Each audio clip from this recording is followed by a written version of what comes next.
The Tom Woods Show, episode 1061. Prepare to set fire to the index card of allowable opinion. Your daily dose of liberty education starts here. The Tom Woods Show. Folks, it's that time of year again. This holiday, give Harry's and give handsome. Get your holiday shopping done early and take advantage of free shipping. To get a limited edition holiday shave set while supplies last, go to harrys.com/woods right now. That's harrys.com/woods. Hi, everybody. Tom Woods here. Dr. Robert Epstein is back on the show with us today. We're going to be talking about an entirely different subject from what we talked to him about last time, and that has to do with the internet and how people can be manipulated on the internet and how they can even be manipulated through the way search results appear and the ordering of search results. Very, very, very interesting stuff. Original research done by Dr. Epstein, who holds his PhD in psychology from Harvard. He is formerly the editor of Psychology Today.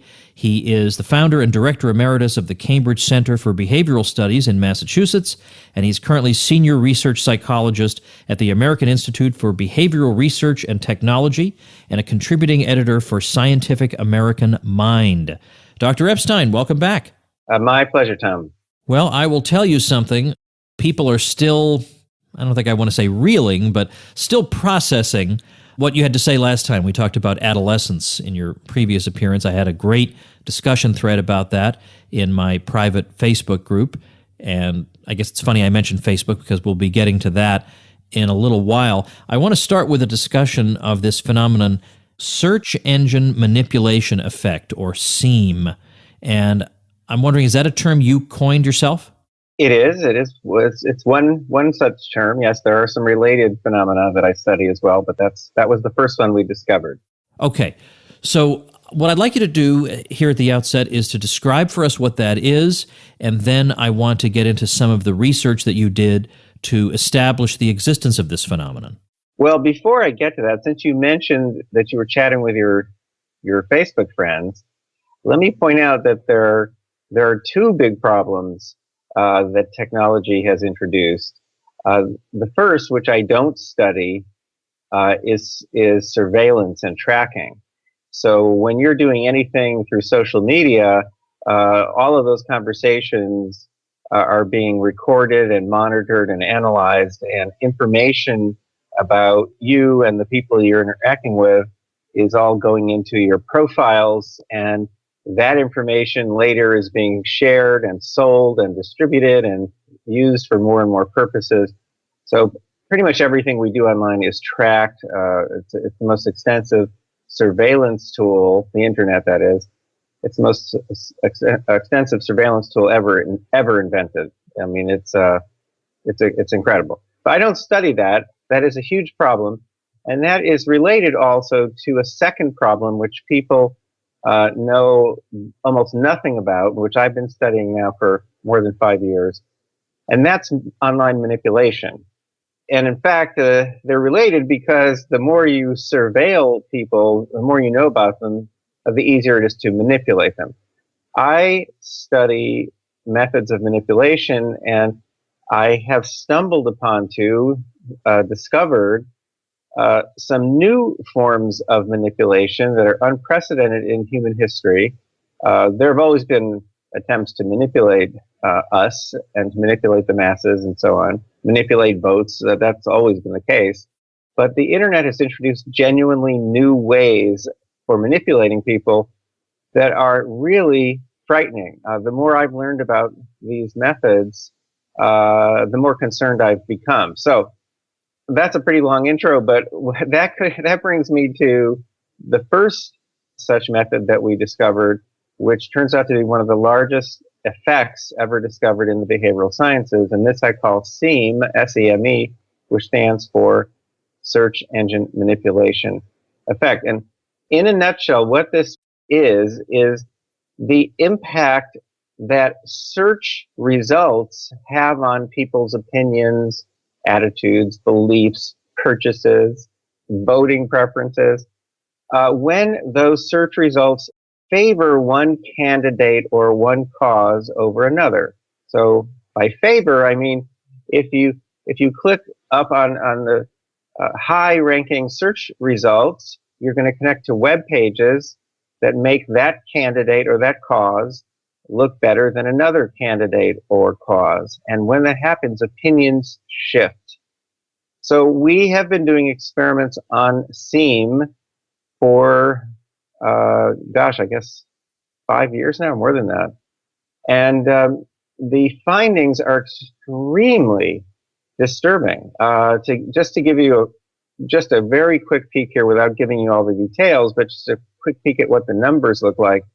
The very first experiment we ever ran, which I think was early 2013, I thought we could shift people's voting preferences using biased search rankings by 2 to 3%. That was my prediction. In the very first experiment we ever ran, we got a shift in voting preferences of 48%. That's a lot, because if you can shift 48% of people who are undecided about a candidate, of your undecided voters, I mean, if you can get shifts of that magnitude among people who are undecided on an issue or a candidate, my gosh, you can change the world. You can certainly flip elections easily enough. Right. So you gave the study that I first read involved people Americans who probably didn't know a whole lot about an Australian election. So these are going to be names they've never heard before. And they're shown results that skew one way or another. And it turned out that just these results, the way they were ranked, influenced the way these people thought about these names they had never heard of before at an astonishingly high level. I mean, the results you got were quite robust, but you may have thought, as you noted in your article, well, this is a small study isolated in one part of the United States, but it seems to be the case that you can replicate this under different conditions in different places all over the place. Oh, well, yes. In fact, that first experiment was small. It was just people from California. They were over a wide age range. We actually did our best to try to simulate the American voting population. But yeah, we were using an Australian election, real web pages, real search results, but an Australian election, because we wanted our participants to be undecided by definition. We thought that was an easy way to do it. And we did other experiments like that. And before we even got to the big experiments, we had learned something extremely disturbing. Namely, we could not only shift people's voting preferences dramatically, but basically we could do it in such a way, using, again, search rankings that favor one candidate or another, that virtually no one was aware that they were being manipulated. In other words, we got to the point where we knew how to do this manipulation so that literally no one was aware that they were seeing biased search rankings. So now we have an effect which is not only huge, but which is invisible to people. That's kind of scary, because when you manipulate people in a way that they can't detect, they end up thinking they've made up their own mind freely. That's kind of scary. So, but we needed to expand this, so we did a national study online with more than 2,000 people from all 50 states. And we again replicated the effect. We got, again, this huge shift.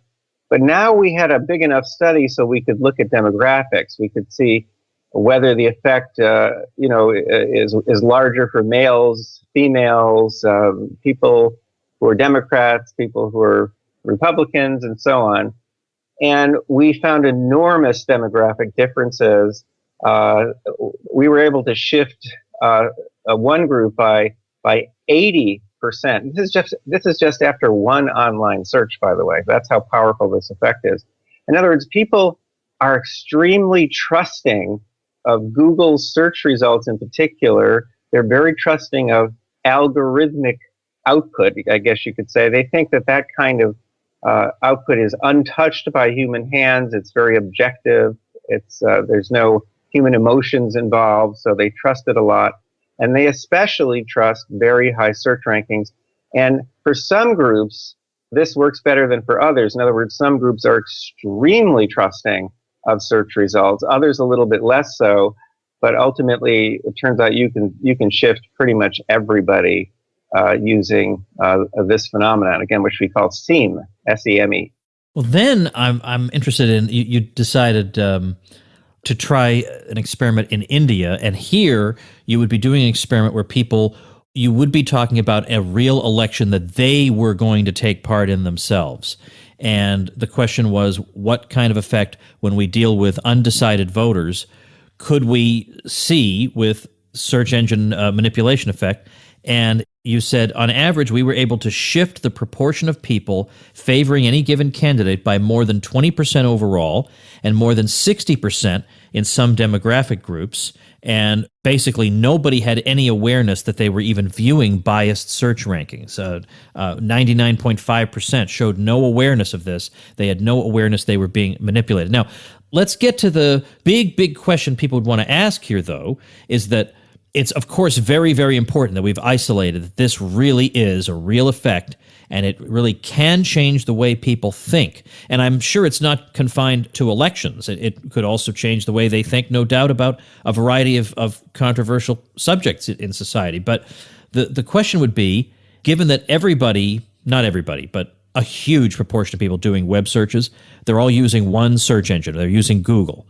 The question is Google actually doing this or not? And is it just, are we being paranoid to think they might be doing it? Okay, first of all, Tom, yes, we did confirm that this phenomenon works on any kind of opinion at all, not just voting preferences. So that we confirmed in other experiments. And yes, the India experiment showed that this works with real voters right smack in the middle of a real election. That's pretty scary. But you're right. Showing this over and over and over again in experiments that we design and control, that's one thing. Showing that Google, which controls about 90% of search in most countries in the world, showing that Google is actually doing this, that they're showing people search rankings that favor one cause or another, or favor one candidate or another, that's different. That's a very different issue. Now, without me even telling you how we did confirm this, let me just point out that in our experiments, all we were changing over, in different groups was the order in which they saw search results. So again, real search results connecting to real web pages. We just kept changing the order, the ranking. Now, we also always had control groups in which we mixed things up, in which the ordering didn't favor one candidate or another. In other words, in our control groups, we were using a kind of equal time rule. So before I even tell you how we actually confirmed what Google is actually doing, let me just point out that if we just use common sense, it should be obvious that Google's search results always, and in every country in the world, are always going to be favoring one cause or one candidate because they have no equal time rule. The whole point of search results is that they order things for us. There's never an equal time rule. So in any election, whether Google is paying attention or not, the algorithm itself is going to favor one candidate. That's simply what it's programmed to do. It's never going to be using an equal time rule. Okay, but we decided late 2015 that we had to answer that big question that you raised. And, I have an article coming out about this soon. We worked in secret. My team and I worked in secret for several months. We developed a system for tracking the tracker. In other words, for monitoring what search results Google was actually showing people. We did this by setting up a Nielsen-type network of field agents around the United States, and we were looking over their shoulders as they conducted online searches for almost 6 months before the November election. So we could actually see what they were seeing as they conducted election-related searches. And we did this to see whether there was any kind of favoritism in search rankings. And indeed, we found consistent favoritism, not just in their rankings overall, but in all 10 search positions on the first page of search results. Overall, and in all 10 search positions, there was, on average, a bias, if you want to call it that, toward one candidate, and that's Hillary Clinton. Now, that's not going to shock anybody, but here we actually preserved 13,000 searches, more than 98,000 web pages. We knew how the searches linked to the web pages. We know the search rankings that people were seeing. So we actually have this amazing database that we've preserved from the 2016 election, in which we know what Google, Bing, and Yahoo were showing people. We know what they were showing people. Think about that. That's never been done before. This is an incredible breakthrough. And there really was favoritism. We know from our years of experiments that when there is favoritism, that shifts the votes of undecided voters. In this case, maybe, possibly over time, several million votes might have been shifted this way toward Hillary Clinton without anyone knowing that this was occurring, and let me add, without leaving any kind of paper trail, usually, except we preserved this information. Normally there's no paper trail, but we preserved this information. Think about that. All right, obviously a lot more to talk about, and we'll do that after we thank our sponsor. All right, folks, you already know that here at the Tom Woods Show, we are fans of Harry's razors. Well, just the other day in my private group, somebody posted a picture of the Harry's shave set he had just gotten, and he said, I am really impressed with this Harry's shave set, plus it's engraved. Well, you're darn right it's great, and you're darn right it can be personalized. That's part of what makes Harry's such a great gift. This holiday, check out Harry's custom and limited edition shaving sets. These gift sets come with German-engineered 5-blade cartridges that provide a close, comfortable shave, which is what I love about Harry's. It comes with a foaming shave gel that smells amazing, special limited edition winter chrome and emerald green handles that can be personalized with engraving. Sets come ready to gift in beautifully designed gift boxes. Gift sets start at just 10 smackers. They have great stocking stuffers. Even get something for yourself with Harry's. And as a special offer for listeners of this show, we've partnered with Harry's to get you 5 smackers off your order when you go to harrys.com/woods. This offer is only available for the holidays. So this holiday, give Harry's and give handsome. Shipping cutoffs end this week. So act now to get your gifts delivered in time. To get a limited edition holiday shave set while supplies last, go to harrys.com/woods right now. That's harrys.com/woods. All right, I know in a minute we're going to probably want to say a little something about Facebook as well, but let's finish up our discussion of Google. What are some other ways that it's at least conceivable that Google can manipulate opinion? Well, we've gone way beyond our SEAM research. So early in 2018, we're going to be going public with our next big batch of research findings, and they show the power that search suggestions have to shift votes, opinions, purchases, and so on. Those are those suggestions you get when you first start to type a search term. Google is instantly flashing suggestions at you, and those aren't random suggestions, and those are not showing you what other people are searching for. Those are manipulating you. And we show in the new research the incredible power that search suggestions have to shift people's searches one way or another, to control what it is they actually search for. And that effect, which we call SSE, the search suggestion effect, is so powerful that if you're starting with a group of undecided people who, let's say if they had to vote today, would vote 50-50 on an issue, using carefully engineered search suggestions, which is what Google uses, I can turn a 50-50 split into a 90-10 split with no one knowing they're being manipulated. Now, there's also those answer boxes, which we're studying. Those boxes they're showing you at the top of the page where they just give you an answer to your question. And generally speaking, you don't even look further. You don't even look at the search results. Well, that's another very powerful form of influence. We're trying to pin down those numbers right now in new research. And that applies to the answers they give you on Google Assistant on your Android phones. It applies to the answers they're now giving you on Google Home, that audio device they're selling by the millions. And you want a big shocker here? Well, guess what? Siri, Apple's Siri, draws its answers from Google's search engine. So even when you're not using Google, you're using an Apple product, you're still being influenced by Google. So, and I could go on and on about Google, but actually the problem is larger than Google. So we might want to talk about Facebook or even other companies, but there's so much of this out there, it boggles the mind. Yeah, let's talk about Facebook. Now, let me just say something about Facebook. Let's just imagine that there were nothing sinister about it. In principle, it's an amazing platform, and it can accomplish an incredible amount of good, and it brings a lot of people together who share interests and causes and families who are spread over the globe, and it has the potential to do a lot of good. And I think even under the current constraints, it still does a lot of good. And I go on there in the full knowledge that, yeah, I'm not going to share certain kinds of information on it, but I feel like if I were, I'm not going to be an internet hermit and just abstain from using any of these services, because that would hurt me professionally.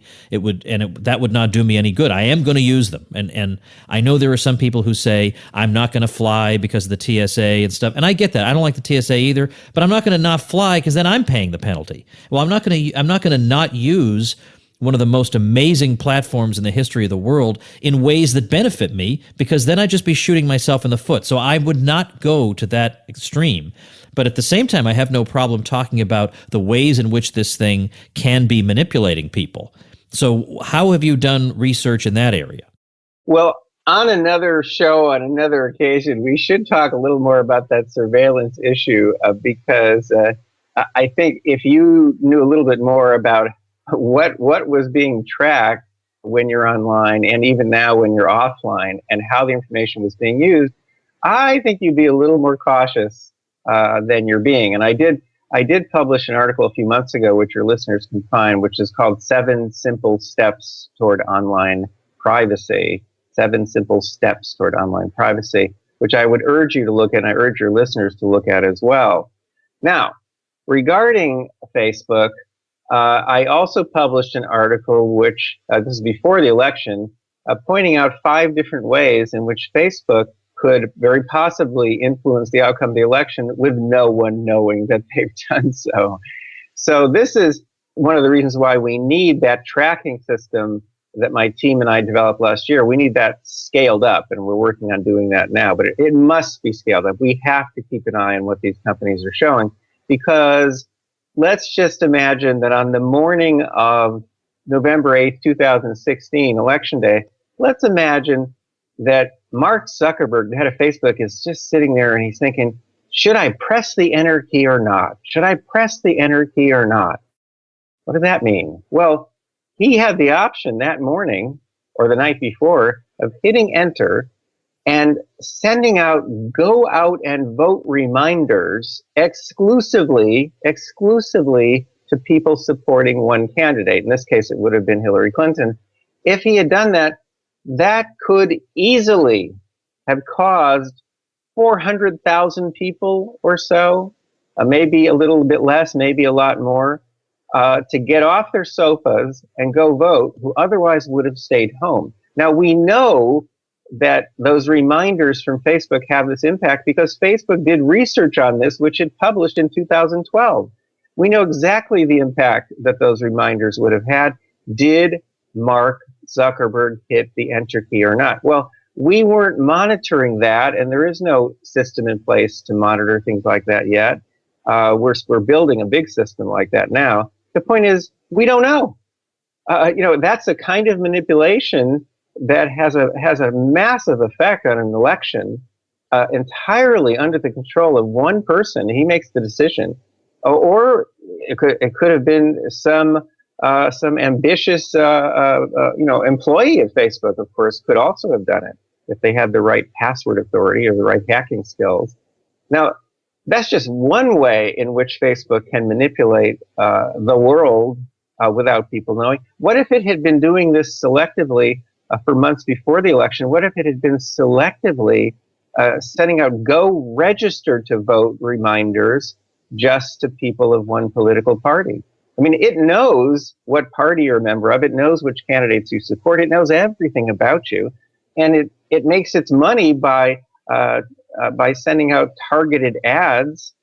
So it can certainly send out targeted messages. So we're studying this as well. We call this TME, or the targeted messaging effect.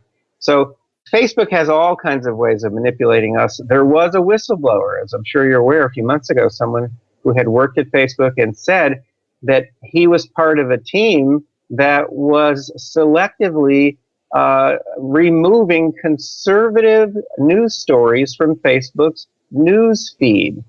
Well, that's going to have a big effect on people's opinions.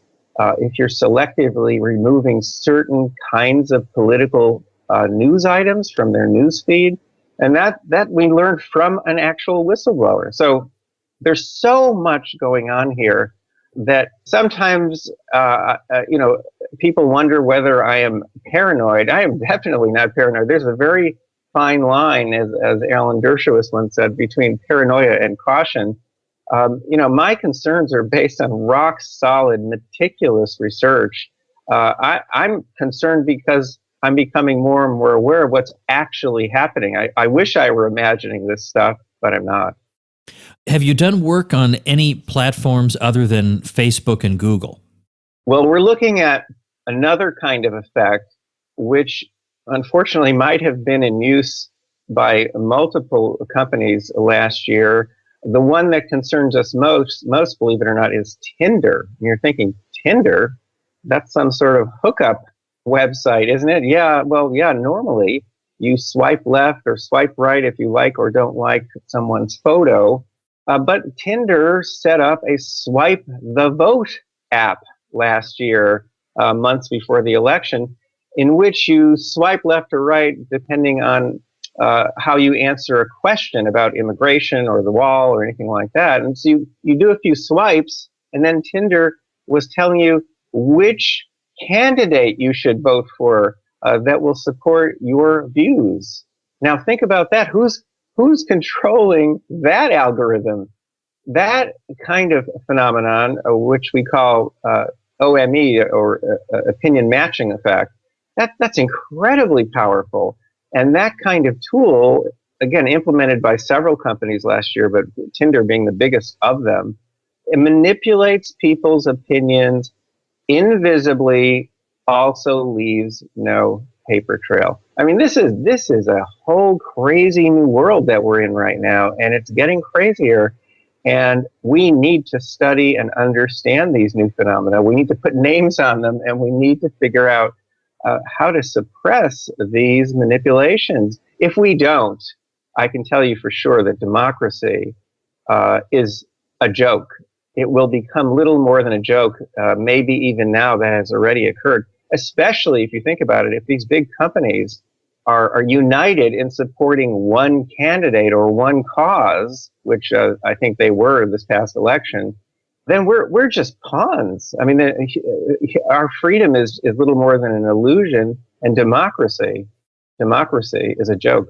Well, I'm not as worried about democracy as I am about individual liberty, and I am concerned about these problems. But at the same time, I think there's a much too facile conclusion to be drawn here that we can solve these problems by either having a government takeover or regulating them like utilities, because I think the trend on the government level is not a good one. I think especially when I look at the opinions of millennials, where something like 40% of them want to criminalize hate speech.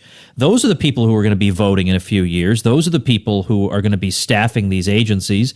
And if they're in charge, then, these people are not exactly subtle and careful when they decide who is guilty of hate speech. It's anybody they disagree with is guilty of hate speech.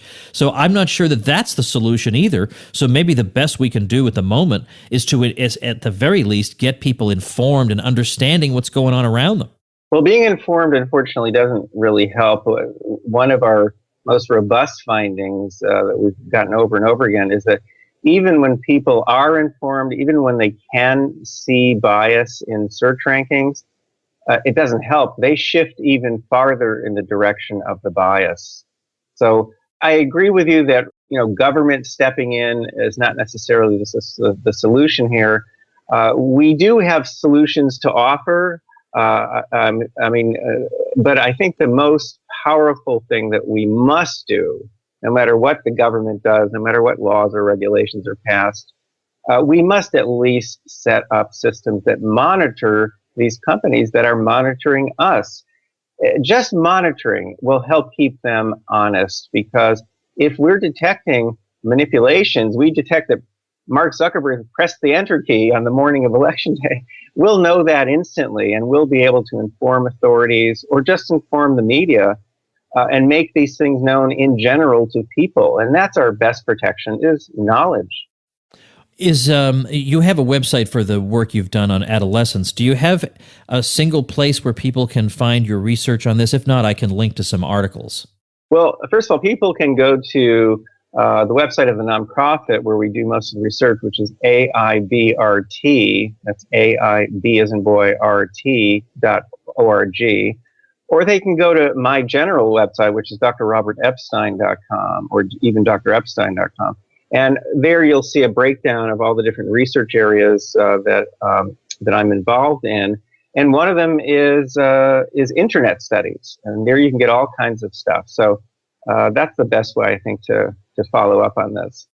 Now, given how new, obviously, the internet is, relatively speaking, is it the case that it's still a fairly lightly touched topic in psychology? Is it getting more and more attention? Oh, it's way too new. I mean, I'm getting invited to speak about these things around the world at different kinds of conferences and so on. I've spoken about the research twice recently at Stanford University, in the same building where Larry Page and Sergey Brin built the Google search engine. But this is still too new. This is a new world of influence, unlike any that has ever existed before. And to me, fake news and that whole issue about fake news in Russia and so on is all just a joke. It's a big distractor. It's nothing in terms of influence. It's just nothing compared to these effects that we're looking at. The fake news, that's a competitive kind of phenomenon, and you can see the news stories right in front of your eyeballs.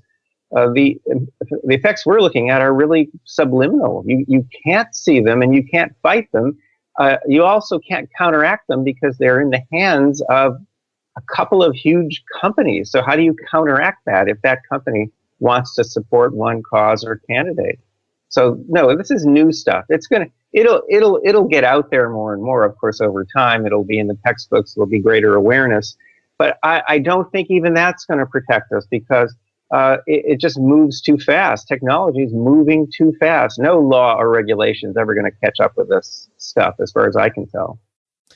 Well, I think it's worth having people. It's worth your time to read some of the material that, in fact, you sent me. There's some links to some great stuff you've written on precisely this, and so I'll have some really meaty links up at tomwoods.com/1061, including the links to the website you just gave, but also to some reading people can do on this subject. Well, very, very interesting and important research, and once again, I really appreciate your time. It's stuff I'm not sure I could get very many other people to talk to me about. Yet again, in an entirely different area. That's very rare for a guest to do that twice on this show. So thanks so much. You're very welcome, Tom. Thanks for listening. I really appreciate it. All right, everybody, going into the weekend, let me tell you, Contra Krugman this week is another juicy and funny one. That is episode 117. If you haven't listened to Contra Krugman, that is my sister podcast that I do with Bob Murphy once a week at contrakrugman.com. This week, we've got Krugman talking about the financial crisis and housing and stuff like that, and claiming he got it all right. And boy, we are not letting him get away with that. So that's a lot of fun. Also, a listener of the show created this website, LukeTheLone.com. That is the website of San Diego-based solo indie musician and composer Luke the Lone, just the way it sounds, like the Lone Ranger. And he says, if you enjoy interesting and creative music, widely eclectic in range and progressive in character, then you are in the right place. You can listen to his music, you can download it, you can buy it. He started a blog where he's going to talk about his approach to writing music, about music that he likes, about new guitar gear that he acquires, about new music he's working on, the process of writing music, which is very interesting to me because I can't imagine even knowing where to begin. So an interesting site for musicians and music lovers to check out, lukethelone.com. I'll link to that at tomwoods.com/1061 as well. And get yourself some free traffic like this via my audience by getting your web hosting through my link, and I give you some great additional bonuses as well to help you get started. Find out how to get all those things at tomwoods.com/publicity, and I'll see you next week. Become a smarter libertarian in just 30 minutes a day. Visit tomwoods.com to subscribe to the show for free, and we'll see you next time.